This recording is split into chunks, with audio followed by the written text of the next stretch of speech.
Samoa o mai an tātou tāpua i atu i le tua. E le leo na vi atu i a Iova ma ia whaipesenga i lona suafa le sili e se. Tau atu le tae au loa lofa i a tau atu fo i le polo whamau. I le la au pese se fulona manoa, ma le nā peli ma le leo le ki tau. O awa e whaafia mai a tau i lau malwea, i o mai. O te alanga fia o no mea o whaia e o au. I o mai, e matua sili lava mea ua e whaia, e lo loto lava o manatu. O le tangata valea na te lei loa, ma le vale na te lei langona ina le nei mea. I le suafa ma malu o le atua le tama. Le alo, ma le anganga pa ia. Amene.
Fio maia o e nganga pa ia. Le nganga e anga tonuai le nei wha moe moe. Ai a tāpua inga o tangata mai mātou uma i atu e. Mātou te langona lama lo mātou whantauanga. Tangata le aunga i lau whe aunga lau ngāwe. Wha mole a nganga pa ia. Fio maia o e mamanuai. Pa i ai le nei wha moe moe. Ia i uai le tāpua inga i le vi inga o lau whio. E ala ia ke wiso Yesu le li ia ma le pao. Amene. Lua le pese, tātou te pese ai. O e lo mātou nei te mā. O loa lofa whawa wau fo ina Yesu. E ola i lava i mātou. Le vi inga o le tua.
mātou whamaulalo I rumo o le atua e le tala.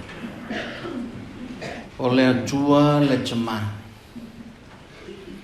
O le atua le alu. Le atua le angangsa. O le atua e tasi a oe mai le amatanga e o le ngataanga. O le tama o le whaamamau. O le alii o le filemu. E le aia se tasi e pulenga fatasi malau fionga. Na e foa ai me uma I lau lava pule malau lava faitalia. Na e whai ai li tangata I lau lava fatusa. Wha moe moe. Ia ola. Ia whai matau si mea I lau whawhanga. A ia ola foi. Ma matu vi inga I ate oe. O le anganga fia ma le loto whaafitai.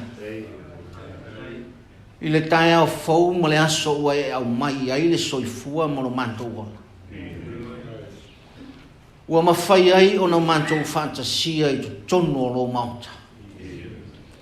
Se iau manto ua langa ina le vi inga o oe lo manto tua.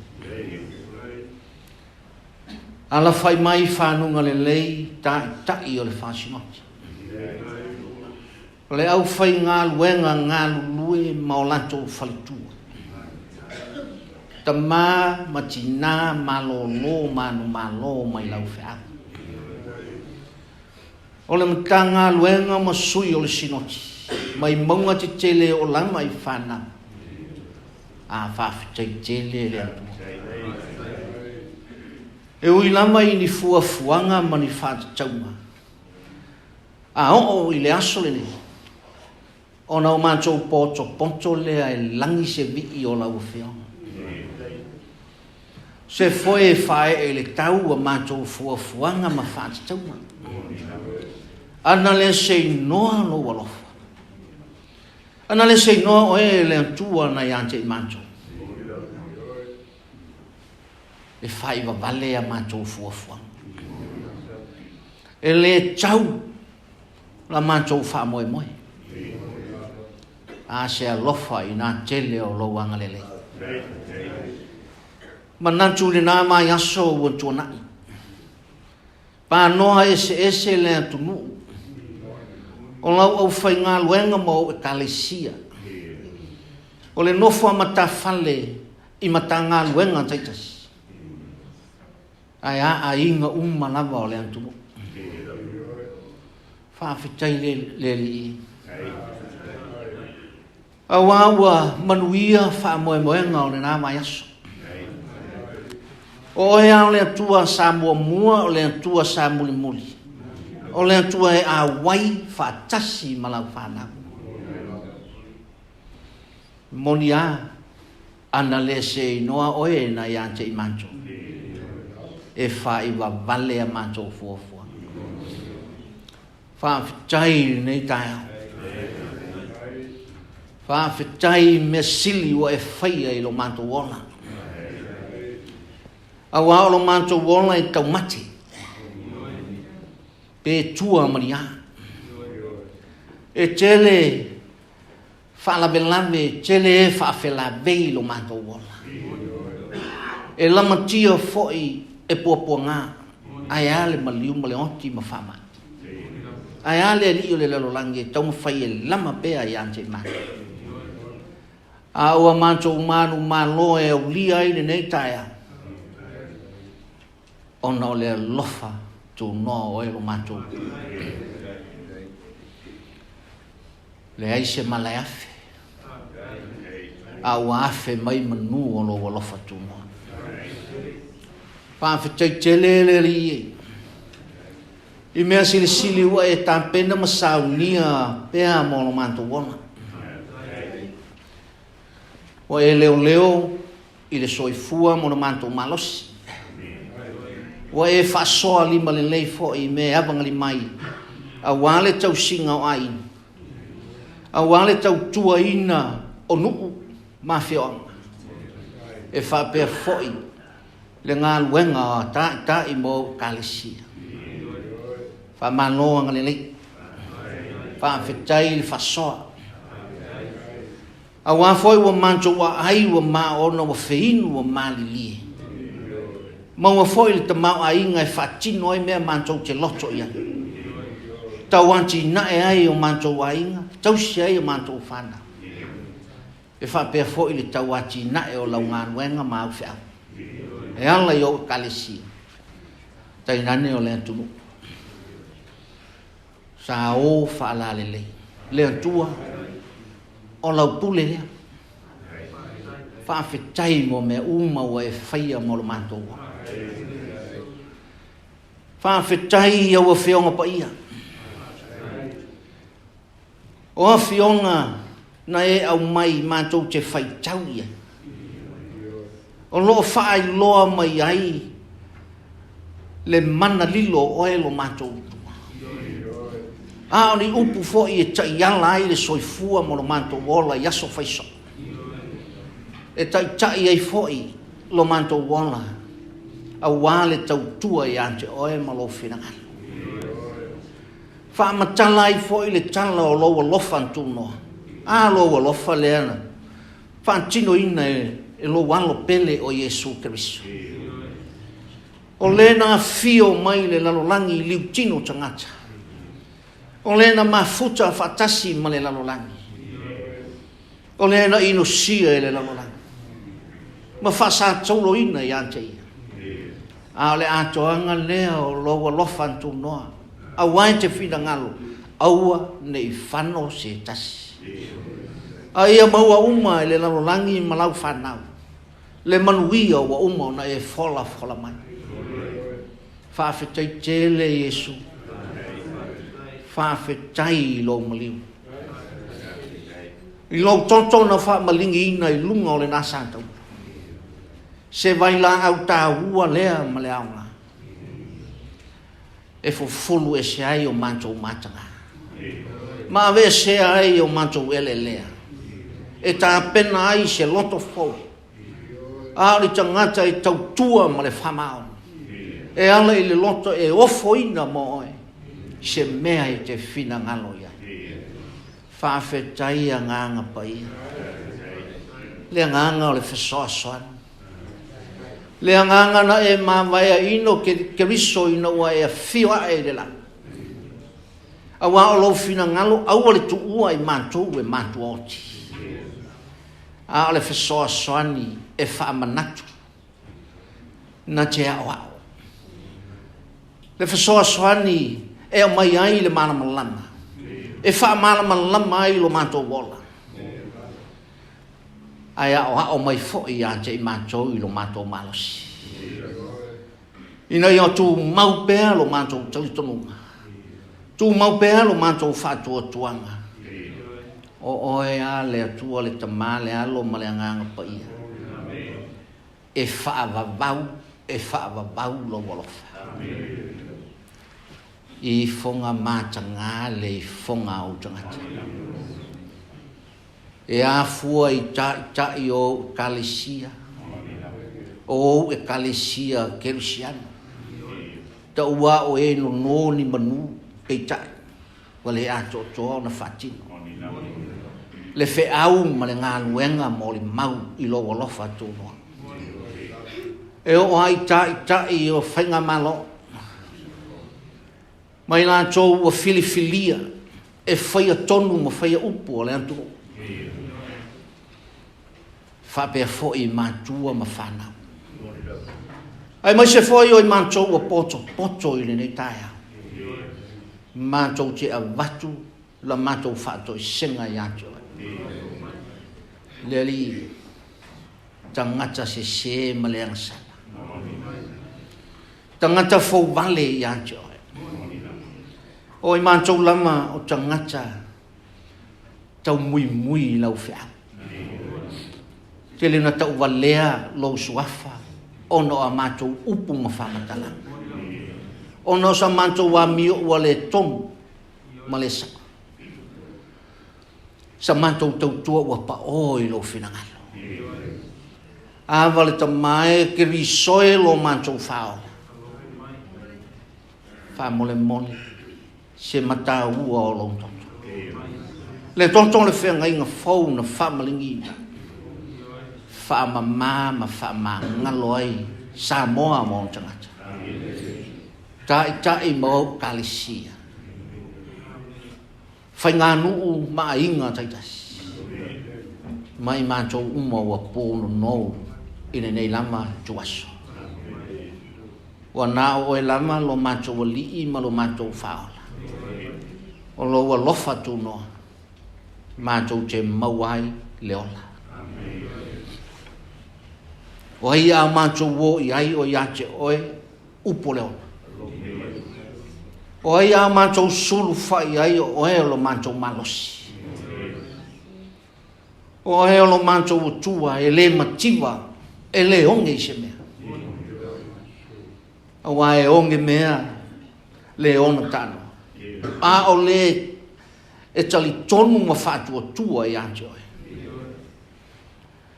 e maua le fesoa soani mai anjo. Mancho wau ngani anjo e lo mancho utua. Na o e a lo mancho fa moe moe.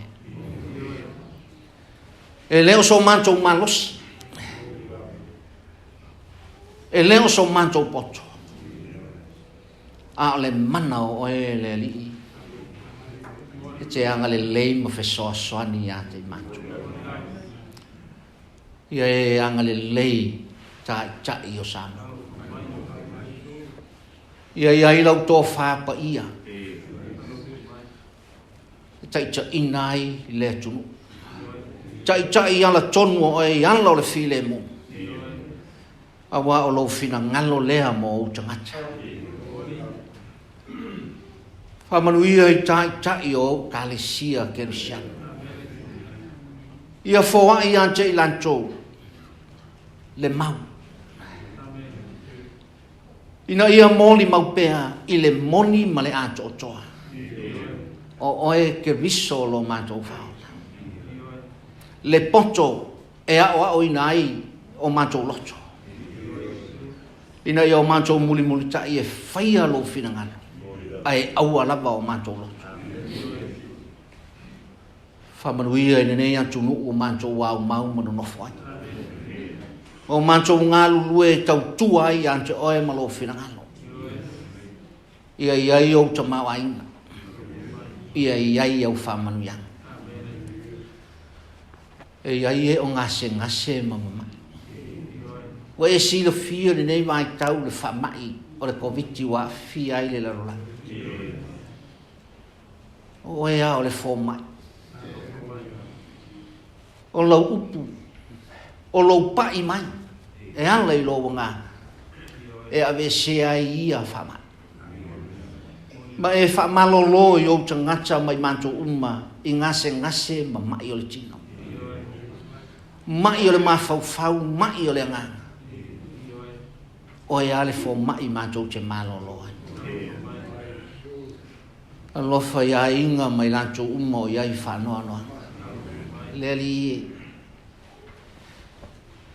ia iai le wha mai senga ma wha mawhanwhananga. I a inga whanau tu. Ai maua pea le tali tonu. Ma tutoina pea i finangalo maloto. E leo so macho moni le. Ai mea umalama i laupule. Aua ne o macho whanono. Aua ne o macho pole. Polo soi fua oe lo macho tu. Te le i o fuanga ma whiau. Mole anga i lumo Ekalesia. Mole anga i lumo le whainga maloa Samoa. Bon tangata. E whapea foi pole anga ali i ma whaipule nuku ma whioanga. Tainane foi o Ekalesia Metotisi. Male nei atu nuku o matou. Au mau manu nofai. Ia e taita ina ma leo ina. Ma tausia i matou i lo filemu. a fai tau ia o fionga pa ia fa amala malama o lea foi se upu mantou te fa soa ma fitu fa ia e vai ma valea le au fa moe le mana o lo nganga pa ia te fa lau tele ina o mantou lotu te fa amala malama ina o mantou lotu ina ia mau pea lo mantou tali tomunga ma le fa moe e mavae mea uma o le lalolangi. Le alama le lalolangi mo na mātango fie mavae. Ai whaavavau le alofa o oelo mātou. Ia longo malie. Ma malie i lau whaafonga pe senga lau whana. Le ali a fio maia. A fio maia o e nganga pa ia. Tātou mafuta i re aso. Ma e anga le lei lau au whainga luenga ma le upu fola i so se whasa. Ma ia mana pea lousu afa. Ma malu oe le atua i lau au whainga luenga ma le ngā luenga mōne ma. E anga ia Yesu Keriso le li ma le whao. O le nā au mai ante i mātou te talo. Lo mātou te mā oe le langi. Ia pa ia lo swa. Fai lo fina ngalo le la lang e fai la.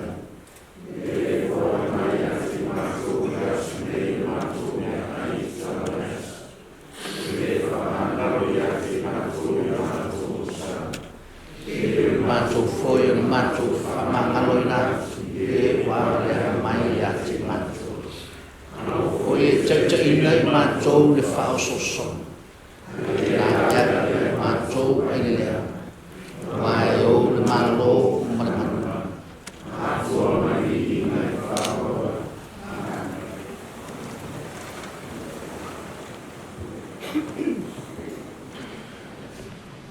Lua se lau fitus fulmaleva le pese. Tanto joy pese ai. Sili se ia tu sale nei. Lua se lau fitus fulmaleva le pese.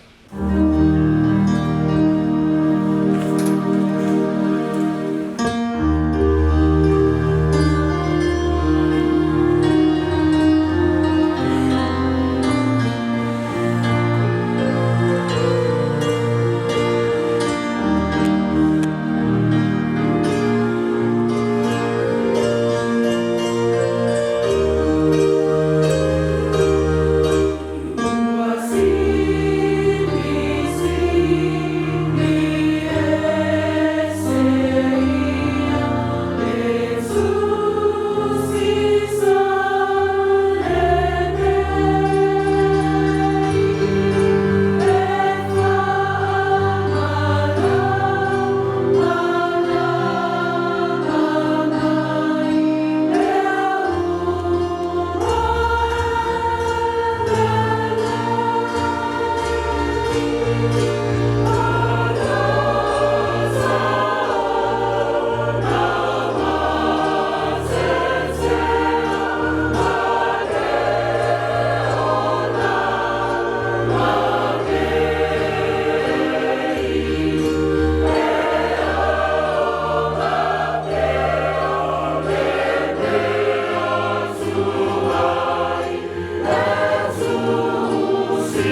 whaitawina o le whionga pa ia le atua.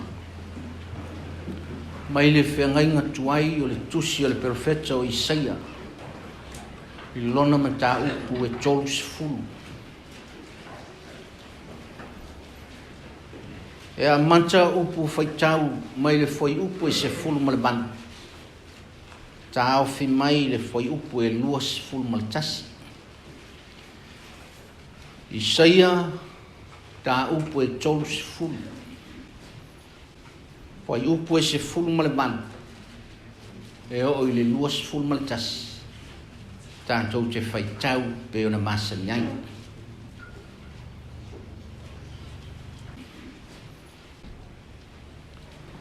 O a whionga pa ia le atua.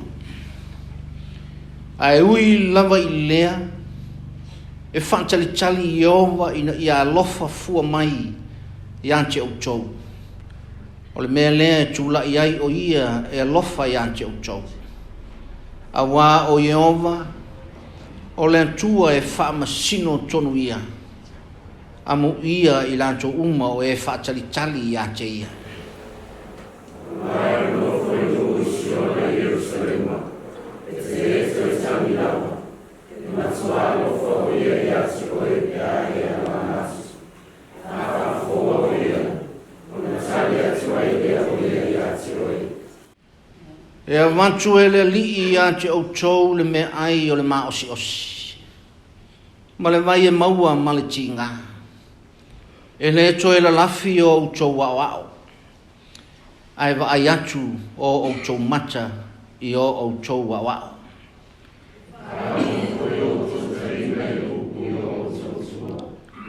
Au tau wafe ane i le tū tau mutau. E a wafe ane i le tū tau male. Faapaia mai. Le ala lama le nei o tau sawa. O le vi inga ima.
Whaitaunga mai le whengainga whau. O le evangelia Santu Sia Ioane. Ao lona mta upu e se fulu mwha. Ioane mta upu e se fulu mwha. Tawina le whai upu e lua se fulu mwha. Ta awhi mai i le tolu se fulu mwha tasi.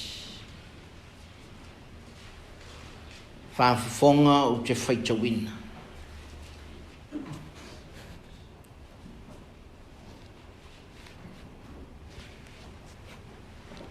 O whionga pa ia alo tātou tua.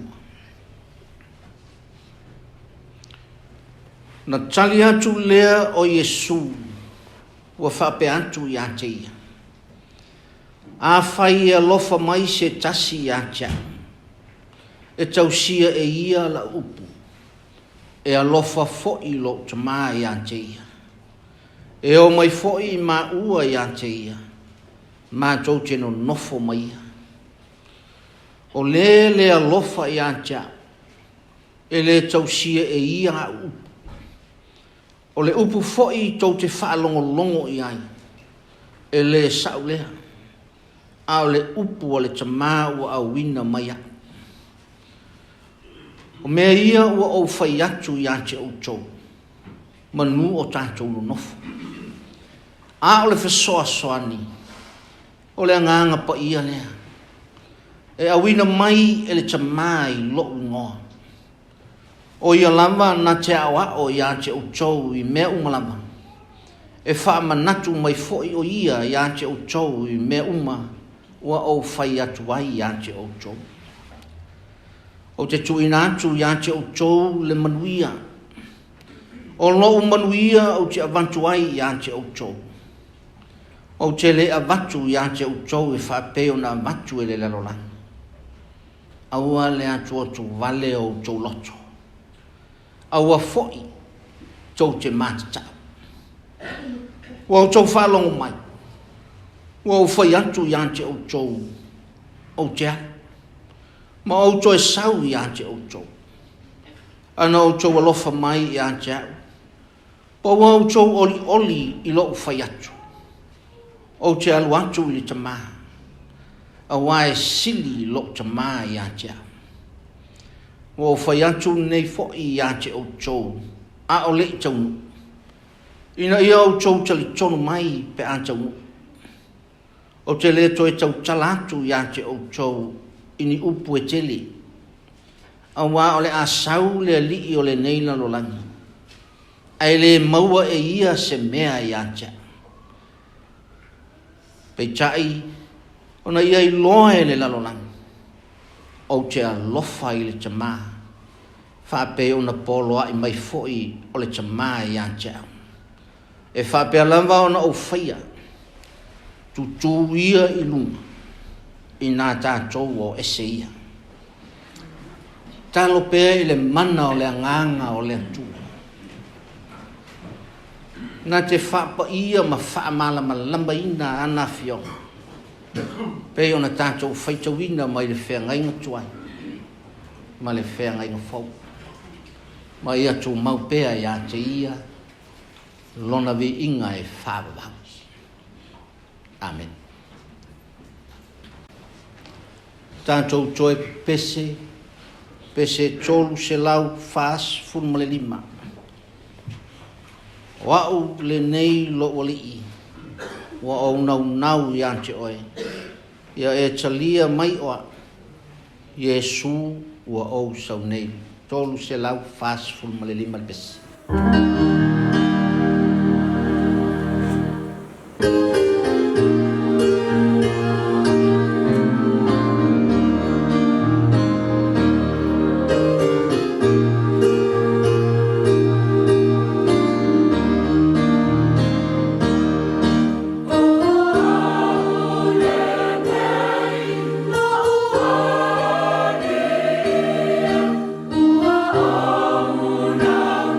Yeah.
launga I le suafa o le tamā, le alo, ma le anganga pa ia.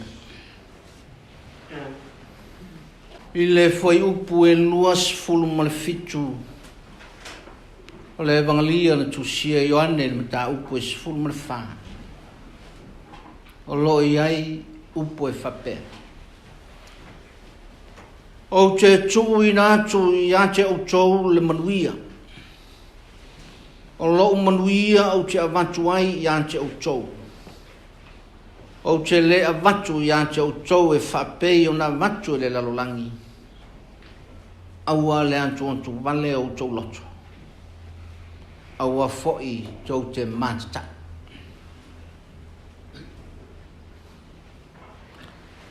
Taiana le Ekalesia Metotisi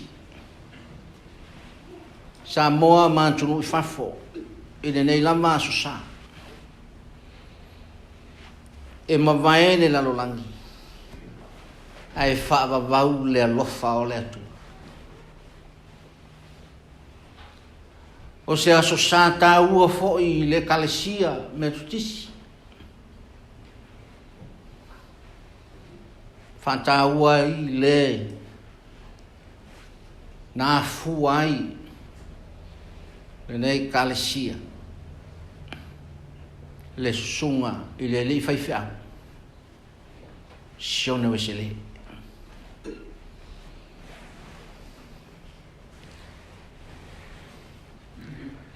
ua e whaitau ma tātou whaitau mai le whengainga tuai whapea foi le whengainga fau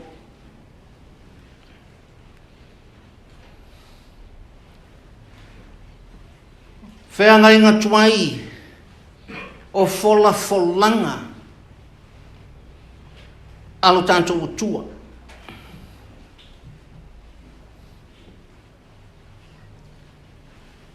e o mai ai le whengainga fau ia folanga ai maisi o le ngā luenga I taura whai mō le mau oi mō le mau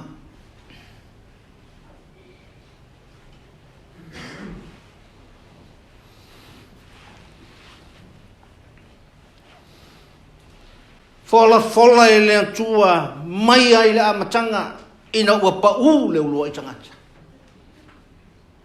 awa uma na tā pena I le tua me uma.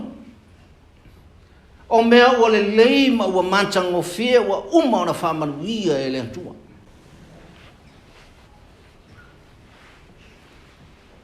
Whaia le ulua I tangata. Sila silantu le tua. Le mangaia pe a whaina ata. Whai leo le whawhine.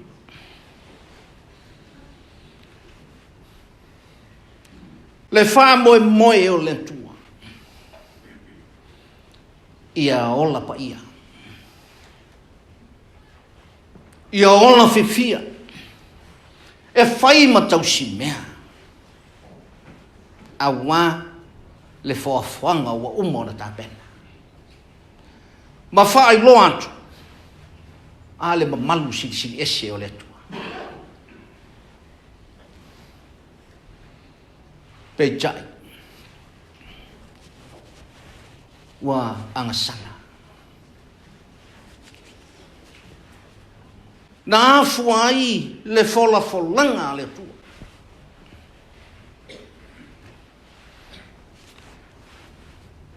ina ua pau le ua I tangata le fei tangai o lana whanau ma le whanau o le te apolo. O lona winga e wale ai se file mu. E o mai ai le nei maitau. O lo tau sa ili se file mu. O le mea le mana o mia. Mai ai le taimi I le whengainga tuai. O tau mawhai se file mu. Pe chai ele ai. Ai sia. Mai ai le folanga i le amatanga. Le fei changai i le vano no foi. Ele mawai se filemu.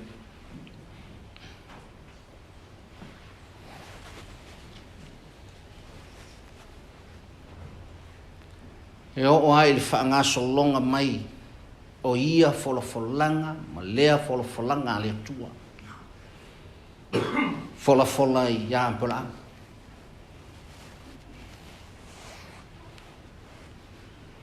Ma vatu iai folanga o whamaruyanga. Pe chai. Ele i maua fo'i se filemu. Wa le ai se filemu. O le mea mautino. O le mea lea e fina ngalo i ai le atua. Ina ia nofo filemu lana whanau. Le tusi lea sa tātou whaitawina. Mai le whenga inga tuai. Le tua langa le perfecta o Isaia. Ma fua Isea. Ese le mele sa ili ai ele nuu. Solanto fisosoani ia maua solanto filemu. Le vai tau o whaave vesi mai e asoria. Walanto le sa ili i le ali o le filemu. Le tua. O le na fola i ante i lanto whamaruyanga. A walanto sa ili a ai kupito. Sa ili a ai kupito. A o le luma. Ia sa ili sosoani foi a ai kupito. Sa polonga i ai kupito. Tien leo tau sanga no nofo polonga i ai kupito. Sa oi le maua se filemu. A lea ua toe anga i ai nu. E sa ili fe soasoan. Fai baile tua. Se le o ai kupito. A lea o ke whakat. O le taimi ai te li liu mai ai. Tu watu marui ai ane. Te amatu ia te oele me ai o le maosi osi. Ma le wai inu o le tinga.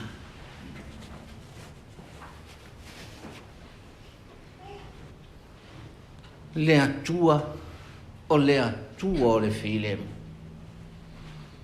Le atua manuia. O le atua e to manga i ai le tangati. E sulu fai ai le tangata mafatia. Ai sia lava. Wasa ili nga tai le filemu. E o mai ai nei mai tau. Wha longo i taua ma whi vai. O lo tau sa ili a se filemu.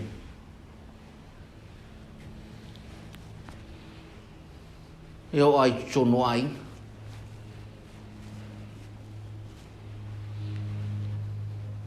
E whape fo inu.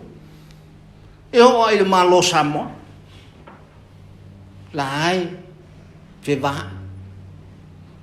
O upu fai. Le maua se filemu. Na whape mai au. Umau na fai. Le whengainga. Fai le nato. Fe ofa o fatai. Fa manga loai. O a mea na tutupu. Fa tutua nai. Ai o mai e fau whakasi le mango. E lea. E a fuai. E whau punga e whafonga ma whalongo i eile antulu. I Oianatai. A le upu e masani ai. Se a fua mai maunga le manuia. Whape whea o le manuia. Pe a whapea o lai. E whe upua. E le o maua se filemu.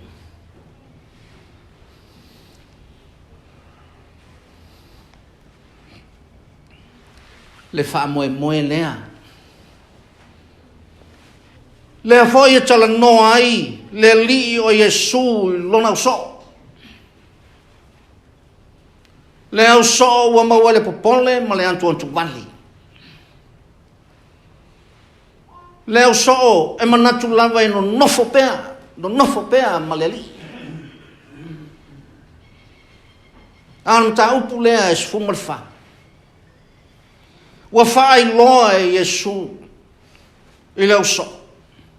Lea, tanto te le no nofo pea. E leo toi umi se mafutanga. Mai le li, aua lea toto vale au tō loto. Aua lea toto vale. O le e lofa i antia. E lofa foi lo te maa. E whawai atu le manuia. Whina ngalo leo Yesu. Ia toa file mo le loto. Aua le popole vale le loto. A le loto e tali tonu. O le loto e whantu tua. O le loto e moni le alofa. Mana tua le tala ia apela. Se tama anga malu. Ai maina fea vea ia apela amo. Masara. Le antali i olo nausu. Le ile swafa ia lota. Ai ina ua fe ai nai ala leo mamo fa pele ampel amo ya lota si sawia o ele uso a foi le loto e uia o lota o le antali o lo nauso ai fai mai le toi sawia o e lo uso. Awa nei fese ai tau. Ai sau. Va ai. Po fele te fianga ai.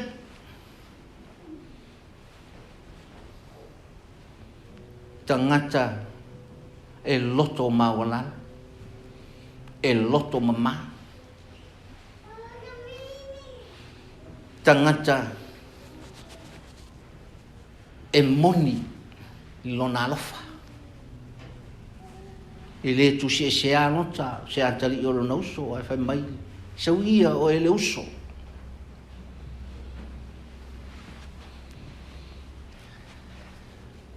Tu lota mamaai. Maai le ele mangaia. Lafu le moia. Moia. Mana manu. Mai wale le la walu le kule le la ngotasi le la fule mu ya nan fai moia wale va ai ya pala amo to ina matua o le uso long tama tangata loto file mu le toi ina o apalamo. Le ai se bebesi. Tu ina atu ma le file mu. O le bebesi le nei vaita. E maa fua i le loto. A fola folanga ia le atua mai ai la amatanga.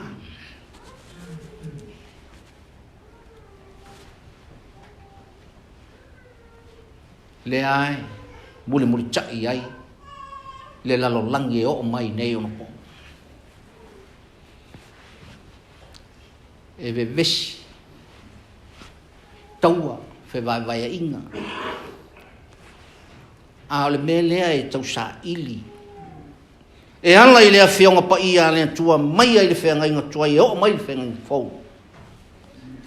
Le file mu. Sa ili le file mu. Po feta oto ai le file mu. Ina ia maua e tangata le file mu. Ona le ai a lea. Oni bevesi. Mani whaafi tauli.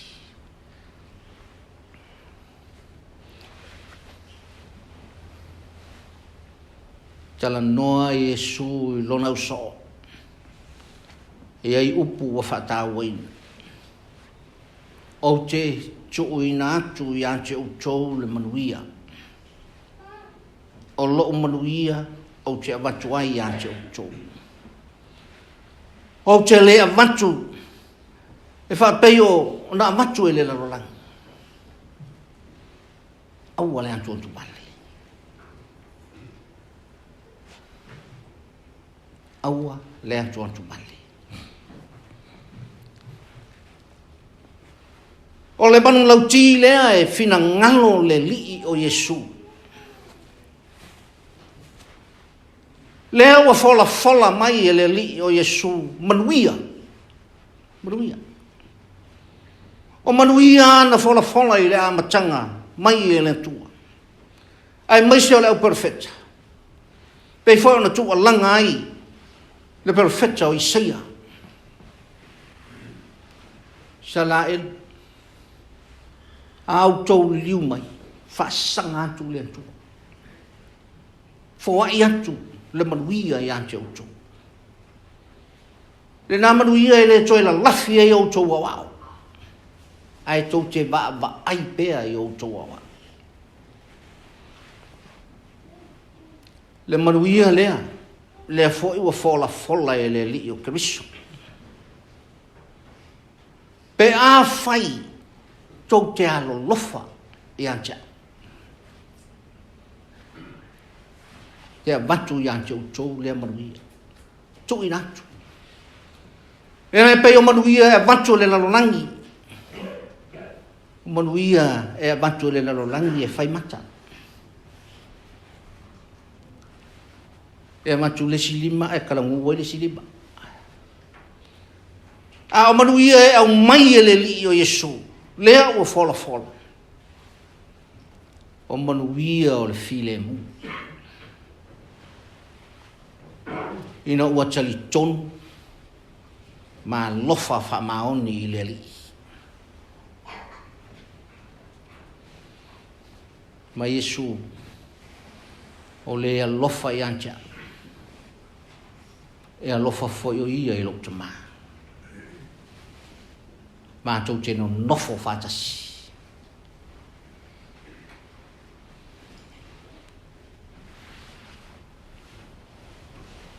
O le wii wha mau oa. Le tama na le maua sona file mu lona inga. Le tamana tu ua lona tama ma lona inga e anu. A le taimiana na iloa ai e lona loto. Kua le anga le merenga te whaia. Ina ua a ai whatasi ma pua se tulo. Na langona e lona loto. E silia le fale o le tama. Tulai ma toi foi atu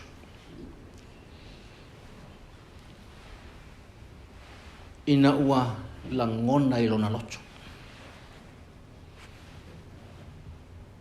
e le mawhai ona maua le file mo pe a fai e le liwina le loto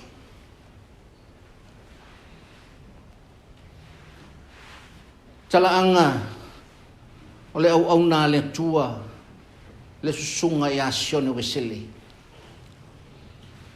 le tangata finau le tangata sanau a wa foi le fe au mo le ngā luenga le tua tele pese sa ia tusia malona uso e whaamatala ai le alofa o le tua. Ma alu e moli mau ma tau atu le fina ngalo o le tua. Peita e le I maua se file mu lona loto. Le ala foi lea na whaale tonu ai le ngā luenga I Georgia I Amerika. Ma toi foi ai Peltani. A le taimi ana talia ai e lona loto le li o Yesu. Talia ma le whamaoni whai mai. Le loto ma whanawhana. I le nā afi. La ngona I le loto se nue se le ina ua whalongo. Le whaitawina se vaenga o le tusiolona. Na maua leo le mawhanawhana I lona loto. Na ia tūlai ai. Maalanga. Ma le whamaoni. Ma lona talitonunga. Na o le li o Yesu. E whaahola ina ai o ia. Pa ia Samoa. Iona Taitai. Fale malo, Taitai, fale nu. Mai tu malo. Eo foi Taitai Ekalesia.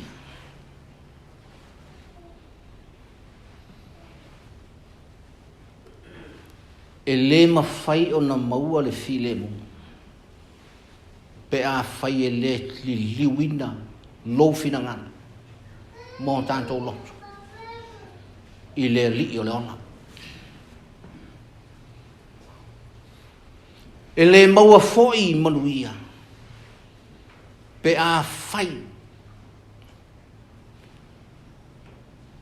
E le tuuina atu. Lo soifua. O tanto wona. Ma le loto whamaoni. I le tua. Le vala au lea na vala au ai se tasi o tama. O lea tunu ui nā ona po.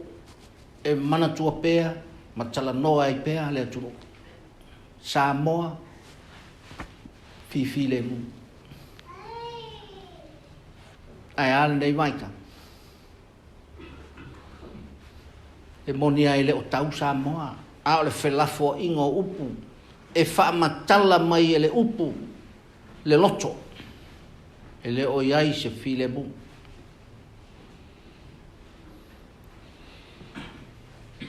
A le nau ta inga lea o le tala le lei. E le maua se manuia e Samoa pe a whai e wheloto ai. E le maua foi se le lenga I tono Ekalesia pe a whai e le maua le file mu o le li. E le maua foi ni manuia e pe ona fola mai. O le alava le tanto nau. E fola e moli mau.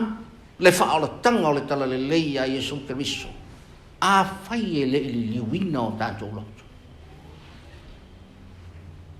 Ma o foi na atu lo tanto wona a toa moleli. Tanto te le maua. Le manuia ua fola. Na fola mai ai le amatanga maruia.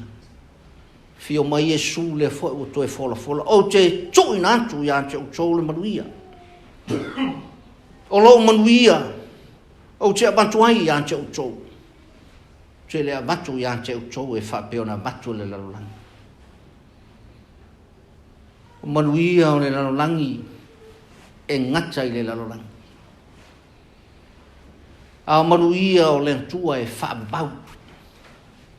Manuia e whaabau. A wale lalolangi malona mantang o fie. E mau. A le mantang o fie o le tua. E tu mau. E le suia. Samoa mai tanto mana o mia e le tua lo finangalo ma lo loto mana o mia le loto e mamai pe ona sa no ai ya wa onga le li o Yesu mo le mauma le loto famaoni le loto e lo famoni le loto tele moleri e leo le loto tele i mea le aunga au le loto tele moleri mo lona finangalo ma Yesu tu lo ako leo umo na tampena e le li o Yesu le hala wa ia saulia o le ofo i da mai o lona soifua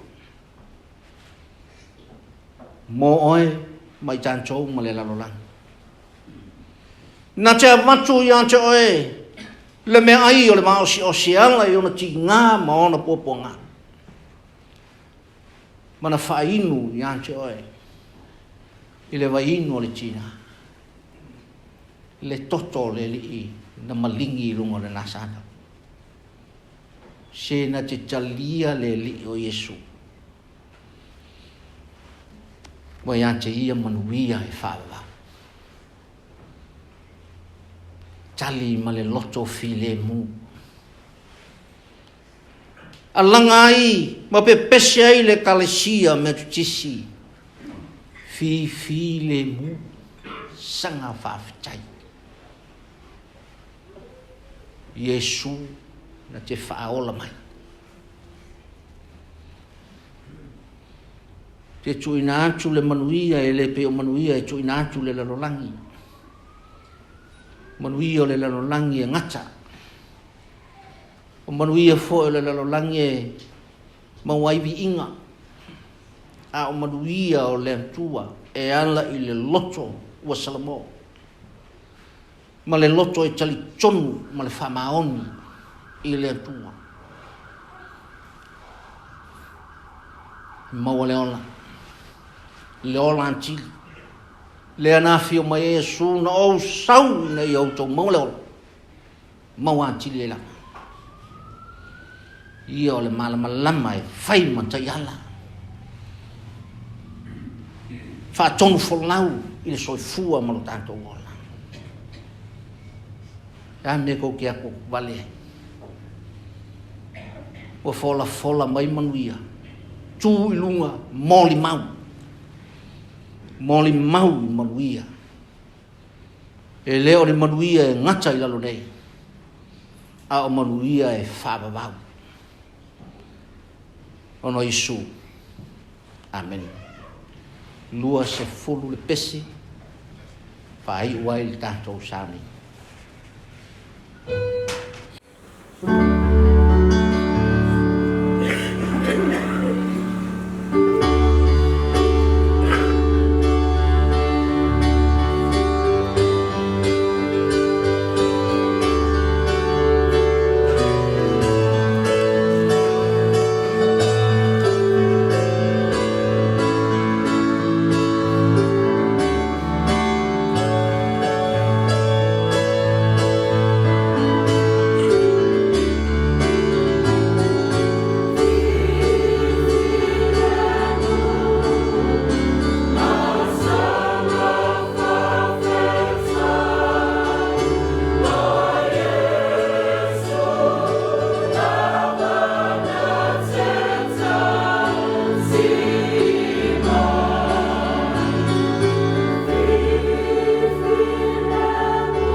Fio maia lo file mu fina ngalo maloto Samoa. Ai maisio I mantu umalama leli. Maia tu mawai ante I mantu uma. Malau whanau le lalolangi. Lo mamalu malo mantango fi. Le file mu oe lo mantu li. Tama le alo maleangang sa. E whaaba mau, whaaba rolang. Amen.